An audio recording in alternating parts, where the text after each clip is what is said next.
Eileen, Albert, anak, Jepoy, kumain na kayo. Oh, anyari sa inyo? Bakit ganyan mga itsura nyo? Eh kasi darling, natalo kami nung pamilya ni paring Kaloy dyan sa nauusong flip-top ng mga bata ngayon. Visit. Eh baka naman kasi hindi mo kinausap ng ayos. Tsaka sa mga flip-top na yun, bakit ba naman sasali pa kayo sa mga ganyan? Away, bata lang yung mga ganyan eh. Tara nga kay paring Kaloy, samahan nyo ako, kausapin natin na maayos. Maayos ha, mahinahon.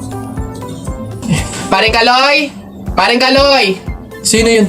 Hoy, Marindelia, napasadya ka, anong meron?